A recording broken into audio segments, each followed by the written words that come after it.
Chapter 5. Annie. I grip the pin between my teeth as I reposition the material against my sewing machine. It's a thick fabric, almost too thick for my machine. But the brief was a ghost costume that could survive an outdoor Halloween party set in the grounds of a castle. In my eyes, anyone who is cool enough to go to that level of commitment for Halloween deserves a good costume, so I'm going all out. All the bells and whistles, pockets and thermal linings. I'm nothing if not practical. I reposition the fabric so it's perfectly aligned, adding another pin so it stays firmly in place. Once I have received the brief from the client along with their measurements, I design the costume. This usually involves hours of sketching and scribbling, stitching my favorite parts from each design together until I come up with the perfect outfit. Then, using the measurements the client sent through, I adjust the pattern to make sure it'll fit correctly and set about sourcing the fabrics. I go to a fantastic shop in Camden. There are a million fabric shops in London, half of which are far closer to me. But they don't have Jade, the shop owner. Jade is around 30 with electric pink hair and big glittery earrings. Her shop is like an Aladdin's cave. Streams upon streams of glistening, beautiful fabrics, every color under the rainbow. I could spend hours in there, admiring each roll and imagining what I could make with them. Are you all right, love? I narrow my eyes before sticking the final pin into the fabric to tack up the hem.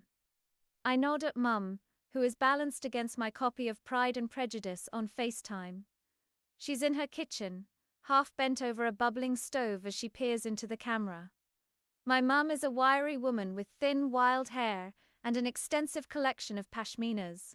You can find them coiled round her neck like fabulous snakes all year round.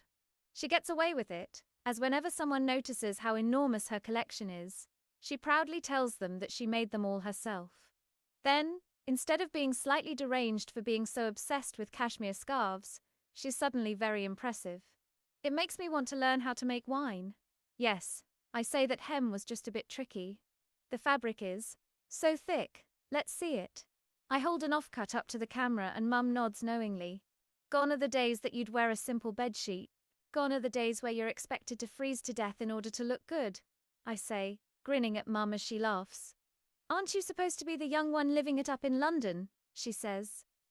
You shouldn't be worried about being cold. I glance around my bedroom, my blanket firmly draped over my legs the first year we moved in. The three of us were still a bit naive after spending 3 years living in bills included accommodation at university. We went wild with the thermostat. I remember walking around the flat in December in a t-shirt. We deserve a warm home, and we work hard for our money. We've earned this, and blah blah, idiotic blah. Well, we had the shock of our lives when our bill came through in the spring. We made a solemn oath to each other that we'd keep ourselves accountable and not turn the heating on until the 20th of November at the very earliest, unless it snows. We have thin, rattly windows and an attic that puffs all our heat away like a cheerful steam train.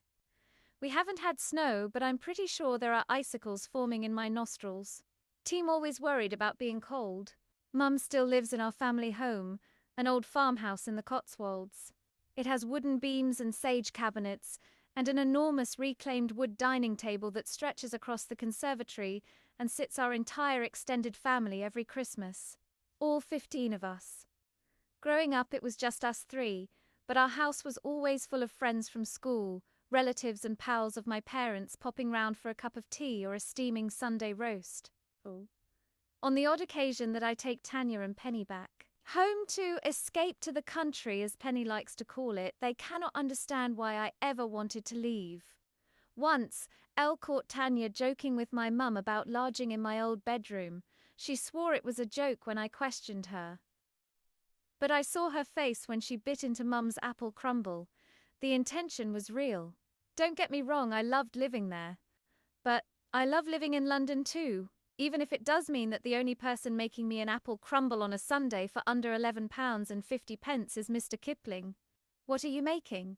I ask Mum, as she picks up a wooden spoon and starts stirring an enormous pot. She frowns, her glasses momentarily steaming up. TM batch cooking some bolognese, she says thoughtfully. It's the best way to live these days. I go back to my sewing machine. This order came through on our site on Friday, with a desperate note that they need it by Wednesday at the latest to give them enough time to find an alternative in case it isn't right. Some people might see this as an insult, but I see it as a personal challenge to make this girl a costume so incredible that she'd feel silly for even thinking that she'd need another option. She came to the Stitching Witches, and we are the best. This month so far, I've made 2 little Dead Riding Hoods, 4 evil cats, 1 pixie, and now 1 thermal ghost. I could have made double that if I didn't work full time. Halloween is this weekend and we're bound to get more desperate orders as the week goes on. Mum always tells me that after the 21st of the month, I should say that the deadline has passed and I can't make any more, but I can't resist. All I have to do is look at the weird and wonderful requests and I'm hooked. I get a bit possessive over it, as if it's already my project.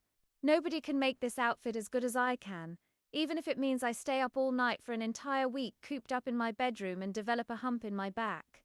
Like Igor from Despicable Me. Actually, he'd be quite a good Halloween costume. It's all worth it when I receive a photo of the person in my costume looking confident and excited. I know they elven spend the night batting off compliments about how great they look. They'll have a cloak of power draped over their body for the night, and I'll have been the one to give it to them. How can I say no to that? What are you dressing up as for Halloween, then? I ask, taking the fabric out of the machine as I get ready to sew the hem.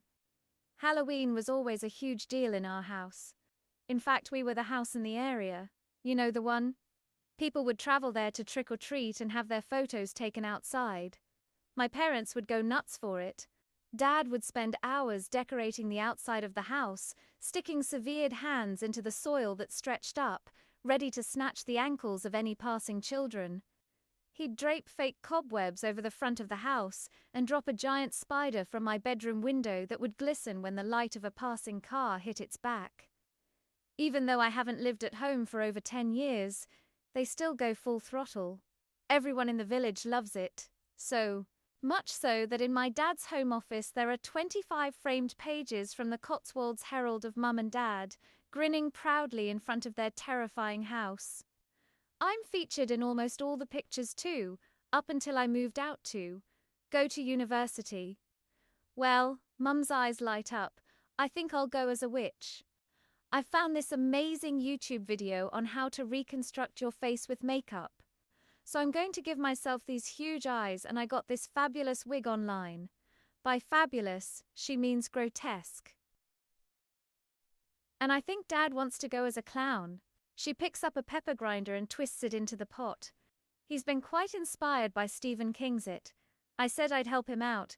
I think we have some bits and pieces lying around. Did you finish your costume? I press my foot on the pedal and hold the fabric tight as the sewing machine whizzes over the hem of the dress. Yes, I say, although I'm not sure if I can wear it. Why? Mum asks. Does it not fit right? I try not to scoff, as if I'd make a costume for myself that didn't fit properly. No, I say. Tanya and Penny want to go to a ball on Halloween. Mum's mouth drops open. A ball? Oh, on Halloween, I smile to myself. Mum is the only person who would share my reaction, one of utter disgust. Really, I should have called her and put her on loudspeaker as soon as Tanya suggested the ball, just so I had some reinforcement. Yeah, I sigh, for Tanya's work. A Halloween ball, Mum says wonderingly, and I can tell that she's trying to find the silver lining to spin could be fun? I push my fingers through my hair. Well, it's more of a masquerade ball. Like, it is a Halloween theme, but I think people are more likely to be wearing fancy dresses and suits. Well, that's not Halloween at all. Ickna. It would be such a shame if you didn't get to wear your costume, Mum says, putting her bolognese to the side and looking straight down the camera earnestly. I shrug, feeling like a teenager. Why don't you come home and spend Halloween with us? She says, her eyes lighting up. Dad's talking about doing something creative with popping candy and balloons or something. I smile. No, it's okay. I'm sure it'll be fun. I can't run home to my parents just so I can dress up in the outfit I want. A ball is far more sophisticated and cool than a house party. Penny and Tanya are really excited. I'm 32. I guess it's just time for me to grow up a bit. Or, you know, find a way to wear the bat costume anyway. Ugh! I hate this stupid bloody oven. I peer up from my notebook at Penny, who is bent over double and peering into the little glass square door of the oven, her face gradually turning a deeper shade of red. The kitchen is the oldest room in the house. It's still that weird shade of brown that was fashionable in the 60s, and has an oven so white and prominent that it looks like a toy, one you'd buy in Aldi. It has 4 gas rings, 3 of which don't work, and a temperamental oven which only has 2 options: scalding hot or ice cold. Which, as a woman who wrestles with an aggressive period every 30 days, I can relate to. When we first moved in, we wrote a strongly worded email to the landlord, or Tanya did. Penny and I stomped around the house cursing wildly as Tanya tapped out a neat, well-composed message that wasn't going to get us kicked onto the streets the moment she hit send. The landlord sent us a brief, non-committal reply, and we soon realized that, from his skyline penthouse in Dubai, he really couldn't care less. He's actually like the bad boyfriend that we've all just grown to accept. We expect so little of him that when he does show any kindness or humanity, we practically build a shrine to him in the hallway and praise him like Jesus Christ. Last Christmas, he sent us a little plastic Christmas tree that sang carols and danced, and we all lost our minds.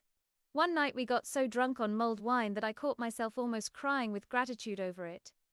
I had a strong word with myself the next morning. Thou shalt not get drunk and cry over terrible landlords with tacky dancing Christmas trees.